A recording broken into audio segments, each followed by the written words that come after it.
Jim, this question for the late night drive-thru comes from Woo in Los Angeles, California. Woo! One of my favorite Raw is War segments was Mick Foley telling his lifelong dream of being a pro wrestler through the gimmick of Mankind to Jim Ross. I know you had some input in those segments. Whose idea was it for Mankind to tell Mick Foley's story? I love those segments to this day, and they still bring tears to my eyes because I related not so much to Mankind, but to Foley's dreams. I can't believe those segments are 20 years old. In Mick Foley's words, have a nice day. Actually, I loved those segments. I did not, those are not the segments that I specifically worked on. Saw some when they did them. The Mankind vignettes that I worked on were his original ones in the cell when Vince wanted him in the fucking cell in the goddamn basement and everything. And I contributed also, obviously, as now Bruce Pritchard has revealed to the world, my pet rat George became Mankind's rat. Because I was thinking, I was a big fan of Sammy Terry, the horror movie host on WTTV4, Bloomington, Indianapolis, back in the 70s. And he was fucking great. And he had a spider named George, actually.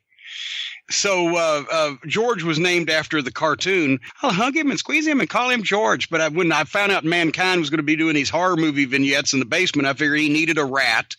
And the rat's name was already George, and it reminded me of Sammy Terry. So anyway, nevertheless. But no, that's the thing is Vince, he didn't understand Cactus Jack. He didn't understand Mick Foley. Mick's even wrote in the book his first meeting with Vince. Vince called him Michael through the whole thing. Well, Michael, we're going to do this for you, and it's going to be great and all that stuff. And he's like, oh, fuck, this guy don't even know who the fuck I am. But he wanted Mankind, you know, and Cactus tried to, at first he was supposed to be the mutilator, and Cactus started already trying to get at least some sense into it, the double meaning of Mankind has done this to me. And he got Vince to soften up a little bit, so he had some shit he could play with. But the interviews he did with JR were the first time that he really got over with Vince, because Vince was standing there watching him, and he didn't know, because he'd never seen Cactus Jack, and he'd never heard Cactus talk, and he didn't know that he could do things like that. And so with those, and JR did, and obviously that's why he was, you know, sitting in there on it with him. But then Vince started softening up on Cactus and said, wow, he can talk, and wow, that was great, and blah, blah, blah, and having more confidence in him through those. So they were really the most important things probably he did there early in his WWF career. And I could be wrong, but I think that's the very first time Jim Ross was physically involved in an angle in the WWE. Maybe I'm trying to remember if he was ever involved in anything physically before that. I don't remember so I would have to think it'd be a first. To those cellar or basement interviews, which so many people have been talking about recently, obviously George the Rat has been a topic, but what do you remember about those promos and when they were shot? Where were they shot? It was all at the studio in Stamford. They could, you know, they built those sets and did those things, and it was insane. I mean, their production has always been incredible, and the lighting, and it's so professional, in the audio and just the entire production of the thing. But they did all that stuff like that in the studio, unless it was obviously an outdoor location or something that was obviously somewhere else. They, as a matter of fact, they even set the goddamn Buried Alive thing up in the studio so we could see it first. Can you imagine that? The only thing we didn't do was we didn't realize how long it was going to take a motherfucker to fill that hole back in. That's why when the pay-per-view time was running off, we had to send the other heels out to help bury the Undertaker that time, because it would have taken fucking Cactus a year with that fucking shovel or whatever he had just by himself. When Mick was first signed, what did you think would happen? How did you think it was going to play out, considering who Mick was, his body type, what he could do in the ring, and what Vince liked? You know, actually, I wasn't as pessimistic as everybody else, because I thought as long as he's here, he's going to get over. Somewhere or another, Cactus Jack or Mick Foley will get whatever he's doing over.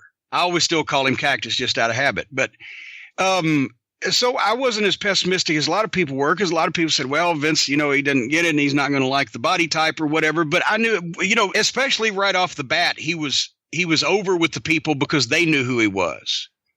You know, and it was another one of the guys that Kevin Dunn didn't. Nobody's going to know Cactus Jack because he never worked the garden in Madison Square Garden. And fucking people, when he came out as Cactus Jack that time, standing ovation. Nobody's going to know who Terry Funk is. He came out with a fucking nylon hose over his head as Chainsaw Charlie, but they could tell it was Terry Funk, and he was over. You know, a lot of people, I think, probably thought it won't translate to Vince, but I knew that Cactus, one way or another, was going to get over if he just got the chance. Do you remember the first time you saw that video of him as a teenager pretending to be Dude Love and jumping off the roof of his house? Yes, it was at the studio when they were doing the package to play on Raw. And I'd never known anything about Dude Love. As a matter of fact, that he had that in mind originally and that he wanted to be anything other than Cactus Jack. And I'd never heard the roof jumping story. But then finally, when I saw that and heard all that, the best part was he came to me, Cactus did, to have me help him try to figure out how to be Dude Love, because he realized that Dude Love had never been an actual wrestler. He had the fantasy of, you know, the tie-dye and the ladies, you know, pet and the men's regret and all that stuff. But past that, Dude Love had not done that many interviews and had never really been involved in wrestling. So I gave him a bunch of handsome Jimmy Valiant mannerisms and old interview lines, and he threw the Woo Mercy in and all that other shit. And just all the guys that I could think of that had done that type of gimmick, I threw bits and pieces and shit at him, whether it be spots or lines or just, you know, verbiage, so that he could get ideas for it. But that was, we had to figure out who Dude Love was in about an afternoon or so.